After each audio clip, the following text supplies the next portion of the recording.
Ouais, c'est une question essentielle là que tu me poses. C'est quoi le mode autopilote?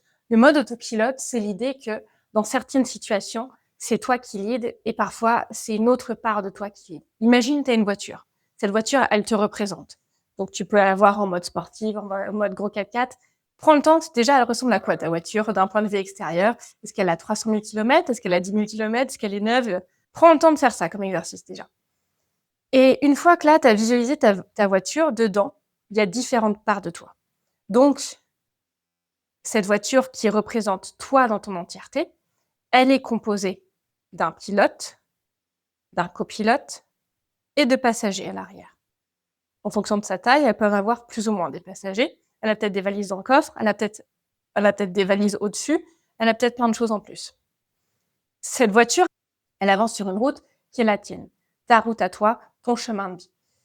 Cette voiture, elle est pilotée par une part de toi. Cette part de toi qui est au volant, c'est qui? Là, et la question est essentielle. Qui pilote?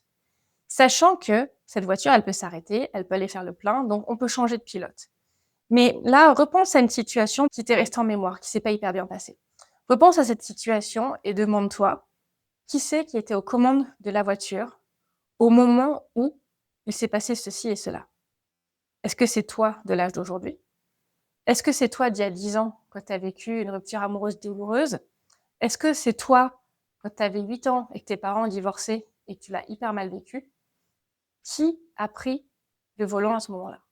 Et pour savoir qui a pris le volant à ce moment-là, tu vas revenir dans la scène et te poser la question, qu'est-ce qui s'est passé? Comment tu as réagi? Tu as réagi de manière hyper émotionnelle? Tu as été dans une colère noire? Tu as ruminé pendant des heures? Si tu as réagi comme ça, il y a peu de chances que ça soit une part adulte ou mature de toi qui réagit. Ça veut sans doute dire que c'est une part assez jeune, une part qui a souffert, et cette souffrance, elle est planquée à l'intérieur de toi. Et c'est là où souvent les gens que j'accompagne disent, c'est mon enfance, qu'est-ce que tu veux que j'en fasse? La question est essentielle. Si ton enfance, elle se retrouve à conduire ta bagnole à 350 sur l'autoroute, on n'est pas bon. Parce que ton enfant, il n'a pas tes réflexes d'adulte. Sauf que dans des situations de stress, de manque de sommeil, de mauvaise alimentation et de 15 projets à rendre en même temps avec en plus une équipe à manager, bah parfois, cette part-là, elle ressort. Et elle ressort au moment où tu n'es pas au top de ta forme et justement au moment où tu as besoin d'être clair dans ta vision. Donc, tu as besoin déjà là de comprendre ça et d'aller après nettoyer ces mécanismes. Ça peut se faire en allant vraiment méditer avec cette part, avec un coaching. Il y a plein de méthodes différentes. Dans ta voiture, il y a d'autres personnes. Il y a un copilote et il y a des passagers à l'arrière. Le copilote, c'est qui? Le copilote, pour moi, c'est un peu ton Jiminy Cricket. C'est une part de toi qui veut donner une direction. C'est une part de toi qui tient la carte, qui a une vision et qui veut avancer. La part de toi qui tient la carte là et qui va avancer vers un futur qui te parle, qui te plaît, où tu es bien, elle a quel âge? Elle est comment? C'est ton toi de 20 ans qui sort de ton école de commerce ou d'ingénieur et qui veut une carrière comme ça, un salaire, un 6 chiffres, la grosse bagnole, ceci, cela? Est-ce que c'est encore cette part-là qui est en train de décider ce que tu dois faire dans ton quotidien en tant que manager? Ou est-ce que c'est une part qui a un peu évolué? Parce que tu vois, le toi de 20 ans qui veut prouver qu'il a de la valeur, qu'il existe, qu'il est top, elle était tout à fait OK à 20 ans. À 30, 40, 50 ans passés, il y a un moment où peut-être qu'on peut laisser de la place aux autres et surtout peut-être que toi, il y a d'autres choses qui te nourriraient plus. Mais là, si tu prends pas conscience de qui est ton copilote, de qui te donne un but, qui écrit tes objectifs, est-ce qu'ils sont smart? Comment ils sont tes objectifs? Parce que quand on continue sur cette route de toujours la prochaine étape, mais pas dans un sens de gratitude, vraiment dans un sens de je veux plus, je vais avancer, on n'est pas dirigé par la bonne personne. Le problème n'est pas d'avancer et de vouloir avoir une super carrière. Le problème est, est-ce que tu le fais pour la bonne raison? Est-ce que c'est OK aussi avec la part de toi, peut-être, qui va être père ou mère de famille, qui veut peut-être voyager, qui veut peut-être ralentir, qui veut peut-être faire du sport ou arrêter de boire de l'alcool, ce qui est pas toujours évident quand tu as des workshops tous les 4 matins. Donc, tu vois, on a 2 gros sujets. Prendre conscience, qui est où, qui dirige quoi, et faire évoluer ses parts. Donc, le pilote qui est dirigé parfois par ton toi de l'enfance, c'est vraiment aller voir tes blessures de l'enfance, même si c'est un truc qui te saoule. En fait, c'est obligatoire d'aller comprendre d'où tu viens, qu'est-ce qui se fait là. Et dans ton copilote, réécrire tes objectifs. Et quand tu les écris, te poser la question, qui dans moi veut ces objectifs? Et là, tu as bougé les choses. Après, à l'arrière, tu as d'autres parts. Et tu le sais comme moi, quand tu as des gamins à l'arrière de ta voiture qui hurlent pendant 300 km, ça peut être très long. Donc, tu peux tenir un certain temps, tu peux leur filer un iPad, tu peux ceci, tu peux cela, mais il y a un moment, ça pète un câble. Et le fait que ça pète un câble à l'arrière, ça vient impacter ta conduite. Donc, tu peux être le meilleur conducteur au monde, tu peux être hyper serein. Si les parts à l'arrière, elles gueulent trop, ça va être compliqué. Et ces parts à l'arrière, ça peut être aussi des parts de ton enfance, mais aussi des parts qui sont reliées à des croyances et à des habitudes. Imaginons que tu viennes d'une famille de militaires où la discipline est hyper stricte, où il faut vraiment être comme ça.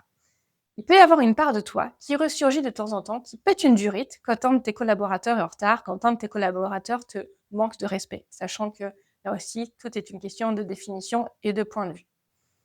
Il peut y avoir une part de toi qui connaît son histoire familiale, plus ou moins, qui sait que ses grands-parents ont beaucoup souffert. Ses arrière-grands-parents viennent d'une famille qui a vraiment vécu des choses traumatiques pendant la guerre, qui a dû beaucoup migrer, être trimballé de droite à gauche, perdre plusieurs fois son foyer. Et ça, ce sont des mémoires qui sont là en toi, parce qu'elles font partie de ton histoire familiale, elles font partie de ton clan. Et ces mémoires, elles vont parfois influencer ton copilote ou ton pilote. Pourquoi? Parce que si tu viens d'une famille qui a toujours beaucoup bougé pour se sauver la vie, pour rester en vie, pour se préserver, ça se peut qu'il y ait une part de toi qui cherche toujours une carrière où tu vas faire le prochain pays. Mais c'est inconscient.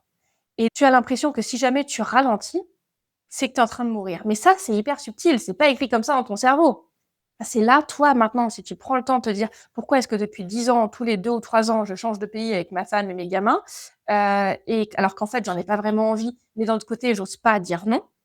Pose-toi la question d'où ça vient. Et là, commence à faire des liens.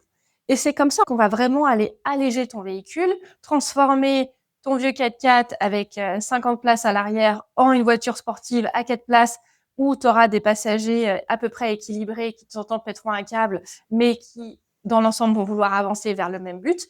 Parce que quand tu as à l'arrière une part hyper blessée, une part qui pense que tu dois réussir pour sauver l'honneur familial et une part qui se dit que si les gens te manquent de respect, il faut les abattre, bah, ça n'a pas vraiment le même objectif. Donc, si tu as une partie de ton véhicule qui va aller à droite, l'autre à gauche, l'autre devant et l'autre derrière, ça n'avance pas. Au final, tu avances, mais tu avances dans la force, dans la violence contre toi-même. Tu viens vraiment appuyer, influencer, fatiguer ton corps physique, mais aussi ton mental, ta santé mentale, parce que tu te forces à avancer dans une direction pour pouvoir répondre à des obligations sociétales suite à ton diplôme, ton statut social, tes parents, blablabla, alors que dans ta voiture, à l'arrière, ça gueule et que tu as besoin d'aller voir tout ça. Donc, ce qui est important pour toi, si tout ça, ça résonne, c'est déjà de prendre un pas de recul et te poser la question, qu'est-ce que je veux faire de tout ça? Est-ce que tu y crois? Est-ce que tu y crois pas? Est-ce que ça te parle? Est-ce que ça te parle pas? Qu'est-ce qui te parle là-dedans? Et qu'est-ce que tu vas aller creuser? Et tu prends un sujet. Tu les prends pas tous en même temps. Tu prends un sujet et tu vas creuser. Moi, ce que j'adore, c'est proposer de faire un arbre généalogique pour comprendre d'où tu viens. Noter toutes les croyances de ta famille. Tu sais, la petite phrase, mieux vaut être seul que mal accompagné, l'argent ne fait pas le bonheur, vivons heureux, vivons cachés. Tu as toutes ces petites phrases-là qui influencent, tels des super copilotes ou des passagers hyper chiants, qui influencent ce que tu vis dans ton quotidien.